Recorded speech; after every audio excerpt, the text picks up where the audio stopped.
Ladies and gentlemen, good day and welcome to the Epack Durables Ltd Q1FY27 earnings conference call hosted by ICICI Securities Limited. As a reminder, all participant lines will be in the listen-only mode, and there will be an opportunity for you to ask questions after the presentation concludes. Should you need assistance during this conference call, please signal an operator by pressing star, then 0 on your touchtone phone. Please note that this conference is being recorded. I now hand the conference over to Mr. Manan Goyal from ICICI Securities Limited. Thank you, and over to you, sir. Thank you. Good morning to all. On behalf of ICICI Securities, we welcome you all to Q1 and FY27 result conference call of Epack Durables Ltd. Today, we have with us senior management represented by Mr. Ajay D.D. Singhania, Managing Director and CEO, and Mr. Rajesh Kumar Mittal, CFO. Now, I hand over the call to the management for their initial comments on the quarterly performance. Then, we will open the floor for Q&A session. Thank you, and over to you, Mr. Rajesh sir. Thank you, Manan. Good morning, everyone. Welcome to our earnings conference call for the first quarter of financial year 2027. I would like to thank ICICI Securities for arranging today's earnings call. The key financial highlights for the quarter 1 of financial year 27 are as follows. For the first quarter under review, revenue from operations stood at 886 crore, which grew by around 34% on year-on-year basis. During the current quarter, the company has not accrued any PLI income. However, the company had accrued the PLI income of Rs 13.31 crore during the first quarter of financial year 2026. The EBITDA for the quarter was 55 crores, increased by around 0.70% on year-on-year basis. The EBITDA margin reported at 6.21% as against 8.24%. The net profit was 11.8 crores. An important comparability on PLI income. Before going further, I would like to flag one item that affects how should we read the margin comparison. The company has not accrued any PLI income in the current quarter of financial year 27, whereas we had accrued around 13.3 crore of PLI income for the previous quarter on year-on-year basis. This margin was set in the quarter revenue, and because it carries no associated cost, flowed almost entirely into EBITDA. If you strip that 13.3 crore out of both the revenue and EBITDA base for financial year 2026, last year underlying EBITDA margin was closer to 6.4% and not 8.24%. On like-to-like basis, our year-on-year margin improvement this quarter is closer to 15 basis points and not 203. Now I would request our Managing Director and CEO, Mr. Ajay D.D. Singhania, to brief you on the operational highlights. Over to you, sir. Thank you, Rajesh ji. Good morning, everyone. Epack Durable continues to strengthen its position as a leading living appliances original design manufacturer. While room air conditions remain an important part of our portfolio, we are steadily expanding into higher growth, better margin categories as part of our long-term diversification strategy. Over the last few quarters, we have made significant progress scaling our small domestic appliances and large domestic appliances as well as component business, which are seeing encouraging customer traction and growing order pipeline. This is gradually delivering a more balanced revenue mix and reducing our dependence on limited set of customers for finished product. Our focus remains on broadening the customer base, deepening relationships with existing customers, scaling newer product categories, improving resilience, supporting margin stability, lowering customer risk, and building a stronger foundation for sustainable profitable growth. As results are already shared by Rajesh ji, I am pleased to report a strong start to FY27 with company delivering its highest ever quarterly revenue of 886 crore with a growth of almost 34% year-on-year. This reflects healthy momentum across the portfolio. Our core RSA business continued to grow strongly, while small and large domestic appliances as well as components scaled up encouraging pace, led by air fryers and washing machines. The growth was broad-based and reflects continued benefit of our diversification strategy. We now serve more than 72 customers across 19 product categories, thereby sharply reducing our customer concentration and materially de-risking our revenue base, even as absolute revenue from these customers has grown significantly. We have added 3 new product categories in this quarter alone, while 4 new categories are in pipeline for later in the year. On branded side, our partnership Hisense continues to build well. Through the peak season of up to June, which is Jan to June, we produced close to 60,000 air conditioners under this partnership. It contributed approximately 65 crores of revenue in just Q1 of this financial year. While the quarter saw some pressure on margins and prevailing commodity and currency conditions, our focus remains on sustaining growth momentum while improving operating efficiencies and strengthening profitability as we scale. Our read on quarter is straightforward. We are winning share, scaling the top line strongly, and near-term profitability is being held back by the investment cycle and increased input costs rather than by weakening in demand or competitiveness. The task ahead is to convert this scale into operating leverage. Our priorities are threefold. First, scale the growth engines, sustain RAC margins while ramping washing machine and LG capacities, which remain our fastest growing and most margin accretive categories. Second, deepen strategic partnerships and position Epack as preferred manufacturing partner across multiple product categories with our key customers, enabling deeper integration and long-term contracts. Third, rebuild margin, convert scale into operating leverage as new facilities absorb volume, localization deepens, and our value addition and product mix normalizes towards higher margin categories. We have new customer pipeline across SD, LD, and components heading into the rest of FY27, and we remain confident in long-term growth opportunity across our business, supported by our expanding product portfolio, strengthening order book, new customer acquisitions, and ongoing capacity expansion. With this, we now open the floor for Q&A. Thank you. We will now begin with the question and answer session. Anyone who wishes to ask a question may press star and 1 on their touchtone telephone. If you wish to remove yourself from the question queue, you may press star and 2. Participants are requested to use handsets while asking a question. Ladies and gentlemen, we will wait for a moment while the question queue assembles.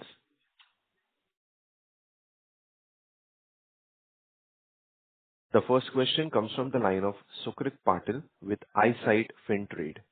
Please go ahead. Good morning to the team. I have 2 questions. The first question to Mr. Ajay is, to understand the forward guidance, beyond the regular outlook, what are the top 2 to 3 execution priorities you are focusing on in the next few quarters? And alongside that, what do you see as the biggest risk in demand shifts, regulatory changes, or competitive pressures? And how are you preparing to manage them while strengthening Epack's position in the appliance manufacturing? That's my first question. I'll ask my second question after this. Thanks. So please, can you please repeat? There's a lot of echo in your voice, or I think you're on the road or something. Yeah, I'll just repeat my question. Just want to understand, beyond the regular outlook, what are the top 2 to 3 execution priorities you are focusing on in the next few quarters? And alongside that, what do you see as the biggest risk in demand shifts, regulatory changes, or competitive pressure? And how are you preparing to manage them while strengthening Epack's position in the appliance manufacturing space? Just want to understand forward-looking guidance on this. That's the first question. I'll ask the second question after this. Thank you. So Sukrit, although your question is not very clear, there's I think a lot of voice modulation is happening because of the background. I'll try to answer it what I understood. So in terms of the outlook for the appliances industry for the coming 2-3 quarters, definitely first of all, air condition is having the tailwind still continue, and we see long-term growth story for air conditioners, our core manufacturing product category. On top of it, the other appliances in which we are expanding very aggressively, like the small and the large domestic appliances. Each of the newer categories, whichever we are adding, we see strong growth momentum, a lot of customer traction, and as we continue to add newer customer across categories, we believe that the growth momentum for the smaller domestic appliances and especially for large domestic appliances like washing machine, there is a long-term growth potential, and the growth momentum is going to be much more than even the ACs. Thank you. My second question to Mr. Mittal is, from a financial point of view, what key risks or challenges do you anticipate in the coming quarters, and what specific measures are being taken to manage margins, cash flow, and strengthen the balance sheet, especially in areas like raw material, cost volatility, receivables, or compliance? Thank you. This top line you have already seen, we have grown around 34% in this current quarter. As far as this cash flow situation of the company is stable, and we don't see that there would be any requirement to increase the working capital or other requirement with respect to the growth in the business. Generally, with respect to the cash to cash cycle, we have the working capital days around 50 to 60, depending on the season of the company. Thank you, and best wishes.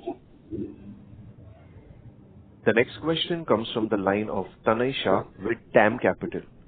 Please go ahead. Yeah, hi, sir. Good morning, and thank you for the opportunity. I have a couple of questions, and congratulations on a strong top line.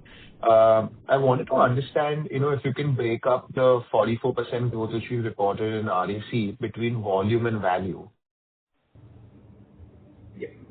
Morning, Tanay. So first of all, in terms of breakup, the total growth for RAC reported is 44%, approximately 30% of which is volume growth, and 12 to 15% is typically the value growth in terms of the increased AOPs and the pass on of commodities. So a breakup of 44% is 30% volume growth and 14% value growth. Sure. And so this 30% volume growth would be largely driven by our anchor customer, correct? Absolutely. Understood. And while you spoke about this 12 to 15% pricing growth, what percentage of pricing has to yet be, or let's say the cost escalation yet has to be passed on in terms of pricing to our customers, which would then sort of normalize our margins? So, Tanay, since we are doing it's a contract wherein the prices are updated every quarter, so the price increase for the previous quarter was already passed on, and there any significant increase since then for the current quarter. So there's hardly anything remaining. I'm sorry to interrupt, sir. Your voice is breaking up every now and then. I would request you to come closer to the microphone. Thank you. So, Tanay, am I audible now? Much yes, better, sir. If you could just start again, yes, please. Okay. So, Tanay, first of all, since basis our contract with the larger customers, the prices are updated every quarter, and hence most of the price increase was normally passed on. Whereas there is always a time lag between passing the price increase and when it actually impacts, especially in the turbulence of the global supply chain and the global scenario, especially impacting March, April. So there was a time wherein the price increase was not totally passed on, but yes, contractually it is being passed on, and there is hardly anything balance to be passed on as of now. What impacted us most for the last quarter was especially the forex exchange rate. So that is one line item we'd like to flag, which the forex loss is something which has impacted us largely. But otherwise, most of the commodities after a time lag is typically passed on. Understood. So we're saying that chunk of the pricing has been passed on in terms of commodity increases, and forex is something which impacted our margins. Absolutely. Understood. So the other question which I had is, now obviously given that the season is largely behind us, what are the current inventory levels? Are they comfortable, or any insights on that in terms of demand trends, inventory levels, etc.? So then I think, especially for the AC industry, this current situation is one of the most comfortable situation for the entire inventory point of view, especially from finished good point of view. Compared to last year, wherein there was a lot of pain in the industry because of the inventory overflow and the accumulated inventory. I think this is one of the best year or time wherein the trade has mostly liquidated its inventory and the inventory levels are at the lowest or than the acceptable level. So my estimate here would be all put together, the trade and the brands and everything put together, the inventory level would be anywhere at 3.5 to 4 million maximum. So inventory levels are lower than what actually is at this point of time.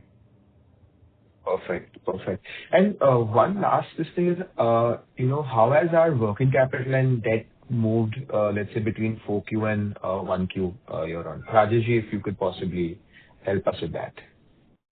I already explained that the working capital days, because if you see in the first quarter, the working capital days are usually lower because you see the balance sheet that is computed on the proportionate basis. Practically, if you see the working capital with respect to APR and inventory, it is coming from 60 days. And it was little lower as compared to the March ending. So then just to add on to Rajeshji's comment, two things interesting to note here is especially on account of the BIS and the revisions which are happening, I think industry has communicated its pain that we have been carrying more than the requisite inventories. So that at times we have known that the compressor PLI or the QCO getting amended, and then again the copper QCO getting amended. So the timeline or the time available at the peak season mandates us to maintain more than the required inventory. So last few quarters, we see the inventory levels have been highly escalated on account of this. So this is one area which has led to a greater requirement of the working capital. So as we move through the season, definitely end of the season, we again are left with inventories, because when we build up inventories in anticipation of the upcoming season. So for us, the key focus area remains from working capital point of view is to normalize the inventory. Currently, inventories are at much comfortable level as compared to the last year, but then still slightly escalated. So our efforts continue to normalize them as we move forward. Understood, sir. Understood. And just on this note, since you mentioned about compressors, do you expect any sort of trouble, let's say, down the line into the new calendar year, given that, the BIS would be expiring in March 27? Or do you feel like there is sufficient capacity which are coming on stream by the end of this year, which should take care of our domestic demand? Especially in terms of compressors, the QCO allows us to import for the next few months. But at the same time, the domestic capacity ramp up has happened significantly. And as an industry, we believe that there is sufficient capacity to cater to the industry for the coming season. So we don't see much of a challenge as far as compressors are concerned. Perfect, sir. Perfect. Thank you so much for answering all my questions, and wishing you all the best. I'll come back in the queue. Thanks, Bill. The next question comes from the line of Nishita with Sapphire Capital. Please go ahead. Yes. Hello, am I on? Nishita, you're sounding quite muffled. Please use your phone on the handset mode in case if it's on hands-free. Yeah. Is it better now? Yes. Hello. Please go ahead. Yeah. So I had a few questions. So my first question is that in the presentation you mentioned that our PAT is lower and it's been impacted due to high depreciation and cost. Just wanted to understand, is the depreciation cost that we had in Q1, should we take that as a base depreciation and finance cost for the whole year, or is it going to take a year on? So Nishita, to answer your questions, the Q1 numbers for the depreciation are more or less aligned for the risk. It has increased as compared to Q4. So because the new capacities have been put to use, so there isn't any significant effects in pipeline or CWIP in pipeline for the rest of the year. So we can safely assume that there is not any significant upside to the current depreciation level. Okay, and what about the finance cost? Finance cost has also gone up slightly because I told you that the requirement with respect to the scale of the operations, the company has seen a growth of 40% in this current quarter as compared to the previous one. Accordingly, there is an increase in the working capital requirement, and the finance cost has also gone up by around 3 to 4 crore as compared to the previous one. Like going forward, can we expect the finance cost to come down? Yes, so Nishita, as I was answering to the earlier question, For us, the area of improvement with regards to working capital or finance cost currently is the inventory, I mean, normalization of the inventory, whereas it has happened largely over last few quarters if we see. But yes, a lot of work still needs to be done there. So yes, there is an opportunity and scope to improve the finance cost. Okay. Understood. Understood. And my next question is on CapEx. What was our CapEx spending in Q1? What is it going to be for the whole year?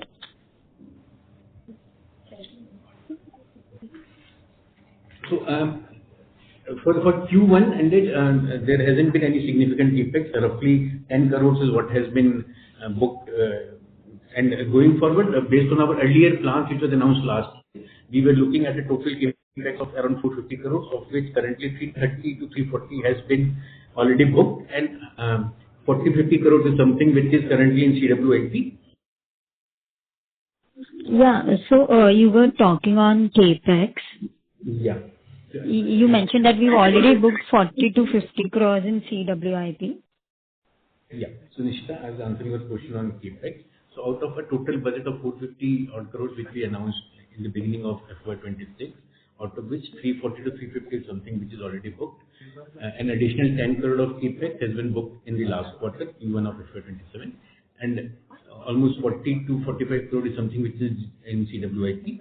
So we are estimating a total additional CapEx of around 60 to 70 crores for the balance of the year. Okay, understood. And my last question would be on, so we've seen very good top line growth in Q1, around 34%. So what sort of growth can we see for the full year FY27? And is there any scope to improve our EBITDA margins from the current level, or are they going to stay in the same range of 6% for the whole year? Nishita, so in terms of top line forward-looking numbers, as you know, we don't share any forward-looking numbers, but yes, for AC, we are very confident that this year the industry is expected to grow at around 20%. So we would definitely surpass the industry growth as we have done it in Q1. And our other sectors, our other product categories, the small and the large domestic appliances are definitely growing at a much faster rate. So yes, we are looking to grow much faster, much better than the last year. On EBITDA side, currently, yes, 6.5% has been the typical EBITDA net of PLI or excluding PLI for last couple of quarters. But here, the important thing to note is approximately 1.5 to 2% has been the PLI benefit, which was typically partly passed on and partly retained by the company. So since current year is the last year of PLI benefit available for Epack, we have already started rolling back the PLI discounts or benefits what were shared with the customer, and we are looking at almost completely reversing the PLI discount passed on to the brand customers by the end of the year. So we are hopeful that by the end of the year the entire PLI discount would be reversed, and next year onwards we will be able to see more of a normalized EBITDA. Okay, understood. Thank you so much. The next question comes from the line of Rabindra Nayak with Nirmal Bang Securities. Please go ahead. Good morning, sir. So am I audible? Yeah. Hello. Am I audible, sir? Yeah. Yes, Rabindra. Yeah. So actually, in this quarter, what is the total volume that we have done in first quarter? And if you can give the particularly from the fully built up unit and the indoor and outdoor units, how much we have done in this quarter in total 622 crore sales, that would be helpful. So I will come to the next question after that. Thank you. So Ravindra, we don't typically give out the number of units sold, but like I was answering the earlier question, in terms of the number of units sold, the growth for especially for air condition is 30%. Sir, I cannot listen you properly. Sir, the voice is completely echoing. I'm not able to hear you. Okay, Ravindra, am I audible now? Still it is echo. Ravindra, am I audible now? Sir, you are audible. Yes, sir. Yeah. Okay. So in terms of the number of units, we have never historically given out the number of units sold data. But as like I was answering the previous question, in terms of the number of units sold, the growth for last quarter is 30% vis-a-vis FY26, and overall revenue growth is 44% as far as air conditioning is concerned. Okay. And sir, regarding the compressor issue, actually, you actually did this question in the previous participant, but I cannot hear you properly. So can you please repeat your comment on what is the compressor outlook for the industry, and what is the compressor for we have booked for now for our requirement in 27? And one of your competitor has actually mentioned in the call that there is a significant the ban is going to be effective from 1st April for next year. So how you are placed for the compressor booking, and how the industry is placed for the compressor booking? If you can give a comment, that would be helpful, sir. Mr. Ravindra, as far as compressor is concerned, the government has allowed import of compressors till end of this year. So that is when till the imports can be done. At the same time, the domestic capacity is already installed and in pipeline, which we believe will be operational by end of December. It's mostly in line with the overall industry demand. Hence, we don't foresee any significant challenge in terms of procuring compressors. So we see that there is enough domestic capacity already installed and in pipeline, which is sufficient for the industry's demand. To your next question, in terms of peer setting up compressor capacity, we don't comment on peer strategy, but as far as Epack strategy is concerned, we are not looking at setting up any compressor capacity in near term, and we believe that we have strategic tie-ups with both the large compressor suppliers, and we will continue to harness our relationships with them. Okay. Okay. And sir, this disputed sales receivable that you mentioned in the note, is it related to air conditioner, right?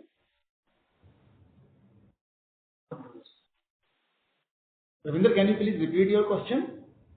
The disputed sales, that is around 190 crores that you have reported in the notes and accounts.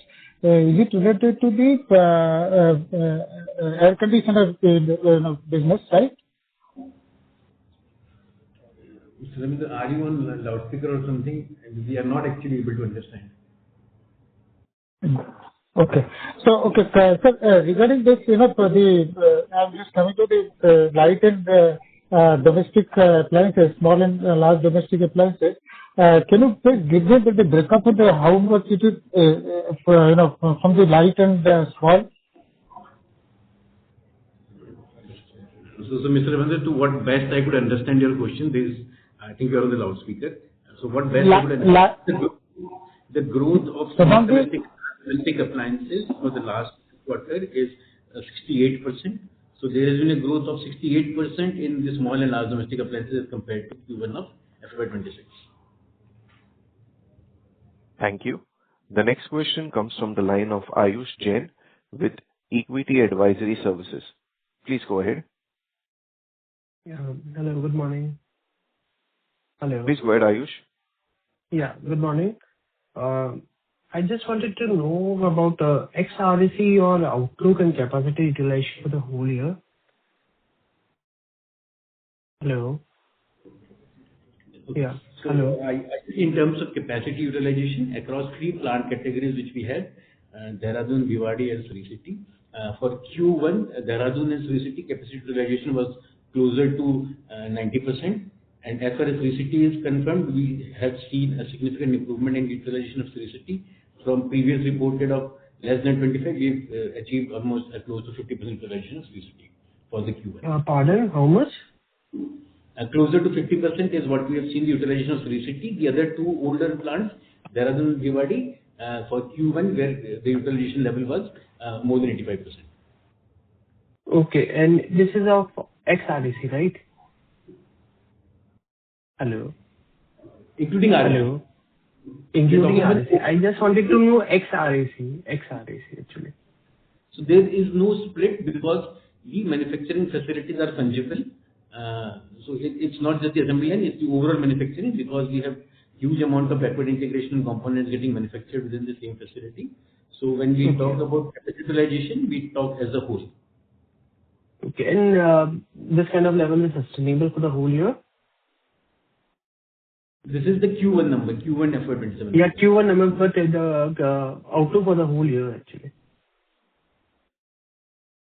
So last year's FY26 numbers, the overall plant utilization of Bhiwadi and Rajasthan again was close to 55%, and that of Sri City was less than 25%. No, for this year, your outlook for FY27? So we are looking at overall utilization of all three plants put together at more than 60%. More than 60%, including Sri City, right? Yeah, the average utilization of all the three plants. Okay. I'm just looking for operating leverage part on the Sri City plant. If it goes above, I guess, 60% utilization of the whole year, there can be substantial upside on both the top line and the bottom line, right? So when can we expect the same for the Sri City plant to get really on board on the company's accounts? So Ayush, like I was mentioning, the ramp up of Sri City is something which is gradually improving very fast. So compared to last year, we already doubling the utilization, the seasonal utilization at least, and the company with its current robust order book is very confident that the utilization is going forward, especially for Sri City, where there has been a concern over the last few quarters, improving significantly, and the overall annual utilization definitely achieving around 55 to 60% is one figure that we are targeting at. And as we move closer to it by the end of this this financial year, we will continue to monitor it and definitely increase it. So the overall outlook of the company is to bring all the three plants at improved utilization by the product mix, especially the non-AC business. So the whole idea behind ramping up the non-AC business is to improve the utilization for the non-AC season. With this approach, we are very confident that the overall utilization of the three plants will improve significantly. Okay. And my next question is on the line of Hisense, your JV with Hisense. How is it coming up? Hello. So, in my opening remarks, like I mentioned, for the entire season, which is Jan to June, we delivered close to 60,000 air conditions to Hisense with a revenue of 60,000 to Hisense. 660 was total volume delivered for the first half, that is Jan to June, a revenue of 120 odd crores from AC business alone with Hisense. And if we talk about just Q1, the volume was 35,000 with a revenue of closer to 65 crores. So that was the total Hisense growth for AC business. And for washing machine, as we have maintained earlier, end of Q2 is the target date when we believe the front load washing machines pilot productions will start, and we are on track to begin the front load washing machine productions by end of October. End of October. Okay. Hisense is doing a lot of marketing, and they have huge plans for India, right? So you being a preferred partner with them, do you see the top line to grow like 2-3 times in 3 years' time? Your top line with Hisense? Definitely yes. Especially with regards to Hisense, from the day we signed the MOU and all the announcements till date we have done, we see that the growth envisioned and the timelines agreed are being adhered largely, and the plans are intact and in place. And as Hisense continues to grow into a larger significant appliances brand in country in line with their vision, we believe that our growth journey with them will continue and will scale newer heights with them in the coming years. Okay. And the last question is, since copper prices are increasing like anything, right? And it doesn't seem in the near term it will stabilize. So how do you hedge, or do you do something with that? कि pre-order कर लिया या तो कुछ मतलब So you maintain an inventory for the raw material or something like that? Okay. Ayush, as far as commodities is concerned, whether it is forex or Copper or aluminum or any other commodities, we don't do any forward booking in anticipation of orders. Whatever orders are confirmed by the customers, there's a back-to-back booking done for them in line with the agreements, and whatever increase, decrease happens over the quarter gets passed on in the next quarter. So as a company policy, we don't do any forward trade or unknown booking in anticipation of booking any profits. So we refrain from doing any trade without confirmed orders and acceptance from the customer. Okay. Thank you. Thank you, Ayush. A reminder to all participants, you may press star and 1 to ask a question. The next question comes from the line of Pratap Maliwal with Mount Intra Finance. Please go ahead. Hi, am I audible? Yes, sir. Yes, Pratap. Yeah. Hi, thanks for taking my question. I just wanted to ask, can we break up the revenues from the SDA, LDA? Can you tell me what the current revenues we have from washing machine and how this is expected to scale up with the Hisense production from Q2 onwards? That's my first question.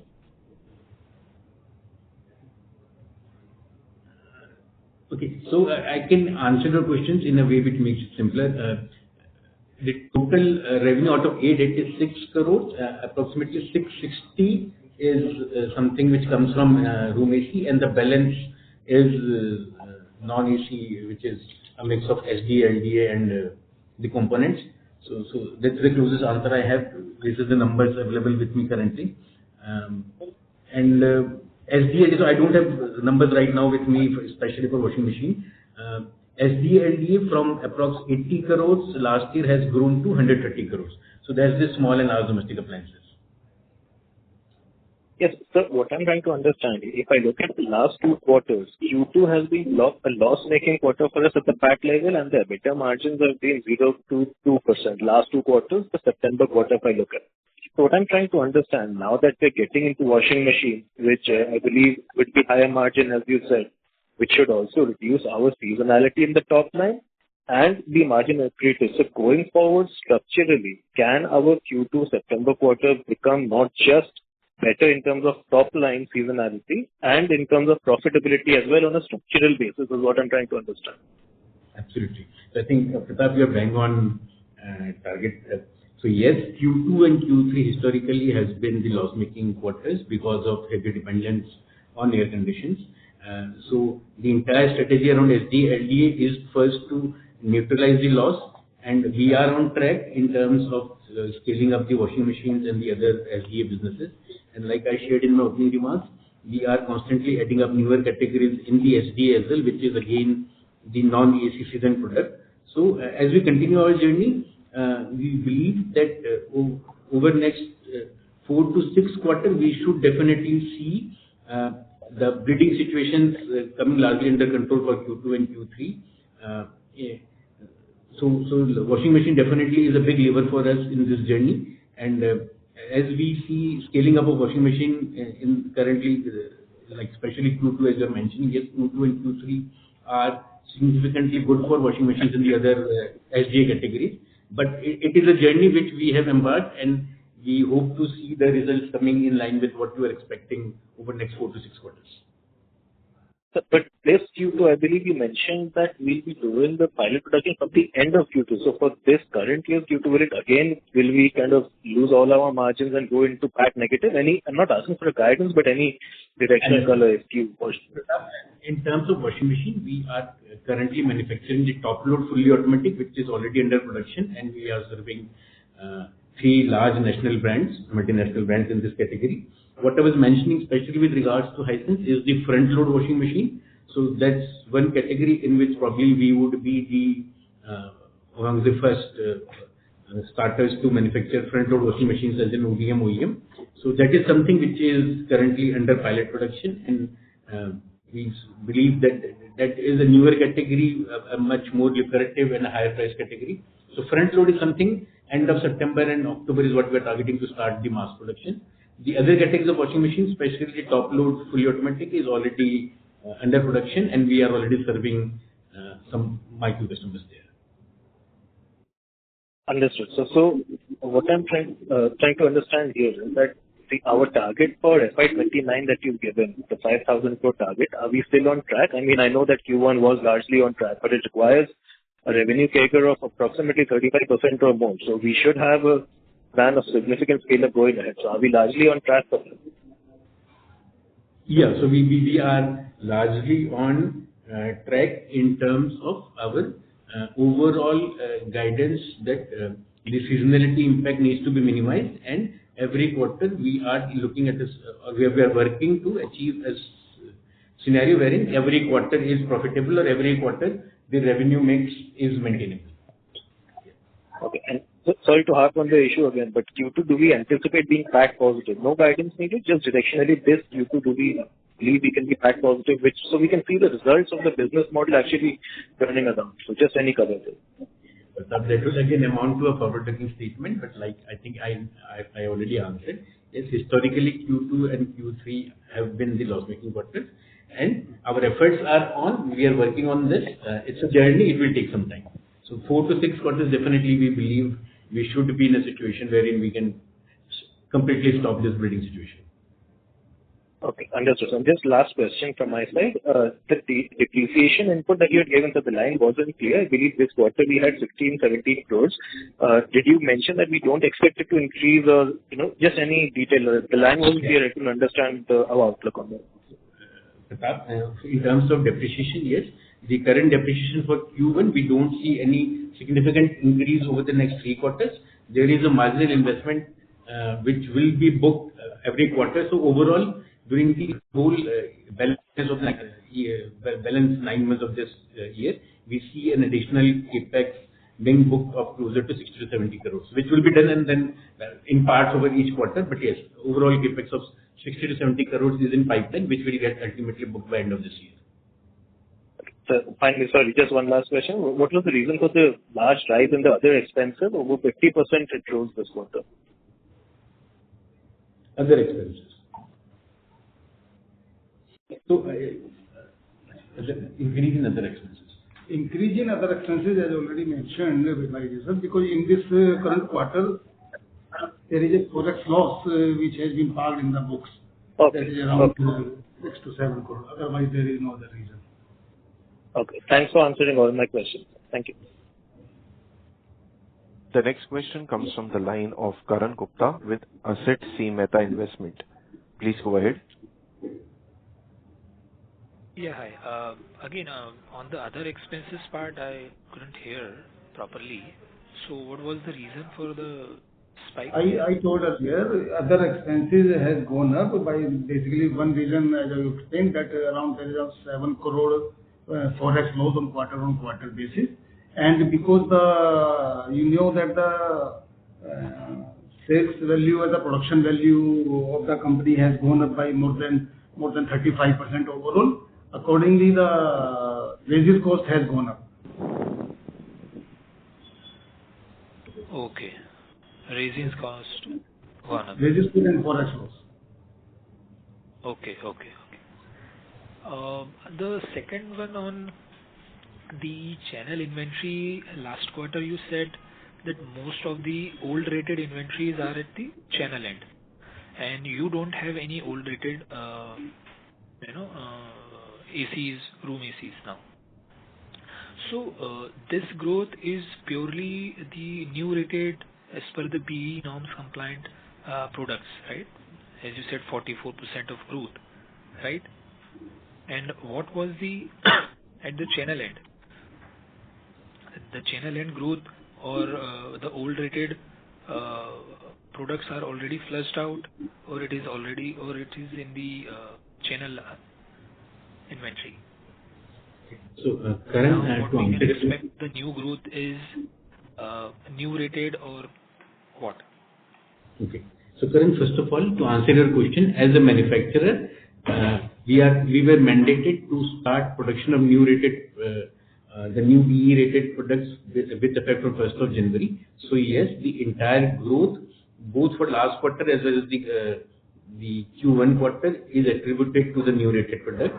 So the manufacturers were not allowed to manufacture anything old rated since beginning from 1st of January 2027 and 26.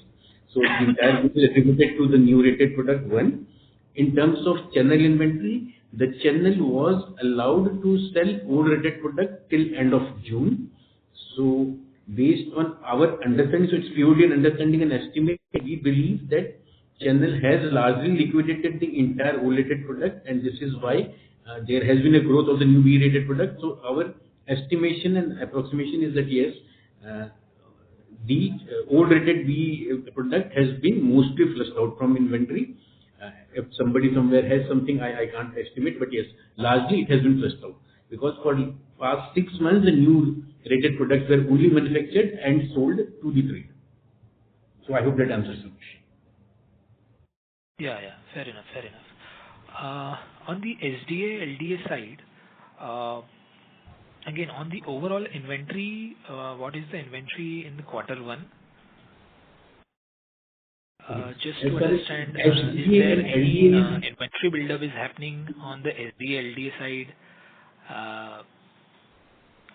Yeah. So Karan, for SDA and LDA, it's a very large category with more than 100 SKUs. So you have thousands of SKUs in SDA and LDA category put together, and typically, as we all know, the festive season is the season. So it's October, November is the season wherein the entire season happens. So my only estimate or my only answer is that this is the time wherein the ramp up and the stock inventory building is happening for these product categories. Any estimation, any single category for any single SKU for this product category, I think is beyond my estimation, because there are thousands of SKUs. No, I mean non-AC inventory or AC inventory. That's the typical bifurcation I want. Broadly. So see, my only okay, to answer your question, as far as Epack is concerned, our in-house inventory, again, because AC is one category which is larger and more in terms of value, both, and the dependence on import is still there. So we have a lot of commodities here. So our in-house inventories, probably 70 to 75% would be AC inventory and 30% would be the non-AC inventory. So that's the only kind of number I think I can share with you, as far as I understand your question. Non-AC. Yeah, 25 to 30% non-AC. Okay. On the margin side, this product's SDA, as you said, washing machine in the LDA side is comparatively higher margin, but overall SDA, LDA and component segment, because now the SDA, LDA and component is again, 1/3 of your overall pie. What we can do from here on to reduce the seasonality in quarter 2, quarter 3, we need to ramp up this portion of the pie higher than the AC side, right? So just to understand the margin profile of these two segments and what you can expect next quarter 2, 3 or overall the FY27, the growth of this segment, and also you can share the reason of components degrowth of 23%. Okay. So Karan, first of all, yes, I acknowledge and that the overall margins as far as non-AC category, both SDA, LDA is concerned. So SDA, LDA is comparatively more than that of AC by almost, let's say, 1.5 to 2 basis points. So that's the additional kind of gross margin. It's not at EBITDA level, because EBITDA is a blended EBITDA and a lot of manufacturing facilities are shared. But at gross margin level, yes, the SDA, LDA gross margin is typically 1.5 to 2 basis points more than that of an AC. And hence, our entire focus on improving SDA, LDA is driven by that fact. And as we continue the growth journey for SDA, LDA, we are again reaffirming that, like we have done almost close to 60% growth in SDA, LDA, the non-AC business over last quarter. Our growth momentum is going to be much more as compared to AC. So AC will definitely continue to grow, but at the same time, we see a larger scope of growth in SDA, LDA and components category. Okay, and the component part, the growth? The component itself will keep growing. Currently, the components catered are largely AC components, controllers and cross-flow fans and copper tubings. So they again are kind of seasonal. So here again we are exploring opportunities to cater to non-AC components, but currently yes, it is in line with the AC growth. Okay. And the last one on the SDA side, how many OEMs as a customer we acquired? Because this particular segment is again consumer durable part is again very competitive as multiple players in the kitchenware segment also. So just wanted to know how much or how many customers that we acquiring or growing our customer base in the SDA segment. So Karan, as you can see in our investor deck, closing of FY26, we had 72 customers, all put together, ACs and non-ACs, and 18 product categories. We have added roughly 2 customers, whereas there are a couple of 2-3 more which are in pipeline. So currently at this time, we have closer to 73 customers and 19 product lines already productionized, and 2-3 more lines are for which PT has, or the pilot production has already been done. So by end of this year, we are looking to have closer to 75 customers and 20 product lines. Okay. Thank you. Fair enough.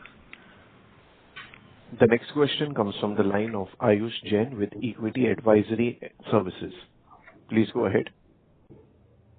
Yeah, my questions was answered. Sorry. The next question comes from the line of Ganesh, an individual investor. Please go ahead. So good morning. First of all, congratulations for the excellent of talking. So can you... Ganesh, I'm sorry to interrupt. You're not audible. Please speak a little louder. Now it is audible? Hello? There's a lot of... Yes. Yeah. First of all, congratulations for the excellent set of top lines, sir. My first question is on this recent your tailor-made incentive package from Andhra Pradesh government. Can you throw some light on that, sir? Already we have spent a substantial amount from November 24, I guess. So sorry, Ganesh, we are not able to hear you properly. So can you able to hear me now? Yeah, now better. Yeah. Sir, my first question is on this recent MOD we received for from Andhra Pradesh for this tailor-made incentive package. Can you throw some light on that, sir? Okay. Mr. Ganesh, with regards to our MOU with the Andhra Pradesh government, the MOU is about the investments we have committed over next 5 years, starting which is effective till so that's amounting of rupees 1085 crores, starting the investment recognized is from beginning of January 24. Okay. For 1,000 crores, sir, capex, right? Yeah, 1085 crores. Okay. For which we have been allocated. We have already been allocated a land of closer to 35 acres, and we are looking at ramping up newer capacities as we move forward. So there's something in the pipeline, not in the immediate term future, so more of a longer term future. Okay. As like PLI schemes, we'll be getting benefited from for next course of years, sir? So there is a state incentive available from state of Andhra Pradesh. So approximately, not exactly, but approximately it's 50% of capex which will flow back as subsidy over next 10 years, investment subsidy. So there is a state government scheme which refunds closer to 50% of the total capex as investment subsidy over 10 years. Okay. And second question is on the EBITDA margin, sir. EBITDA margin, as you stated earlier, it was 7.5%. That's a project anticipated without PLI, right, sir? That's an aspiration EBITDA level. Yeah. So Ganesh, the current EBITDA without PLI is closer to 6.5%, and we get a PLI income which is practically shared between us and the customers. So over the last, traditionally, since we have been getting PLI for last 4 years, we have been sharing almost 50-50 with the customers. So almost 1% was coming to us and 1% was getting passed on to the customers. So like I mentioned in my earlier question, we have already started negotiating with the customers and rolling back the PLI discount, and we are working in a condition wherein by end of this year we should be able to roll back the entire PLI discount which is being passed on to the brands. Okay. Okay, sir. Whether we are eligible, I think FY27 is the last year for us, sir, PLI? For Epack, yes, the current year, FY26-27 is the last year. Okay. And then we have projected that this 8,000 crores revenue from Hisense will be for the next 5 years, right, sir? With this scale, can we expect FY25 we can able to achieve this 5,000 crores revenue, sir? As already mentioned, we have invested in current quarter amounting to 10 crore. And we had mentioned in the earlier deck also, total investment was around 450 to 470 crore. And remaining investment we will be doing in the current financial year. We are already having around 60 crore rupees in WIP, which will get capitalized in the next 2 quarters. Okay. So my question is on the revenue from Sri City, the Zydus plant. We are projected around 8,000 crores from next 5 years. With this scale, could we able to achieve this 5,000 crores target by FY28, sir? It's just an aspiration, I'm asking. Okay. Mr. Ganesh, the total expected revenue Hisense partnership was. Yes, sir, you are not audible. I'm sorry to interrupt, sir, you are not audible. Please come a little closer to the microphone. Mr. Ganesh, so yes, the total expected revenue from Hisense partnership was 8,000 crore in 5 years. So FY26-27 being the first year, so the cumulative over next 5 years is what we are expecting to cross 8,000 crores with AC and other appliances, washing machines and all put together. So that's a 5-year cumulative revenue what we had expected from Hisense. Current year FY26 is the first, 26-27 is the first year, and whatever was estimated for the first year, we are largely on track. And I shared the numbers in a previous question that for this calendar year, we have already done close to 120 crores of revenue with Hisense. We have already sold close to 60,000 ACs to them. Yes, we are largely on track for the current calendar year, and totally next 5 calendar years, the revenue expected from Hisense partnership is 8,000 crores. Okay, sir. Thank you. Thank you. Ladies and gentlemen, that was the last question for today. I would now like to hand the conference over to the management for the closing remarks. Thank you all for participating in the earnings con call today. I hope we have been able to answer your questions satisfactorily. I again thank ICICI for arranging this earnings call today. Thank you all. Thank you, sir. Ladies and gentlemen, on behalf of ICICI Securities Limited, that concludes this conference call. Thank you for joining us, and you may now disconnect your lines.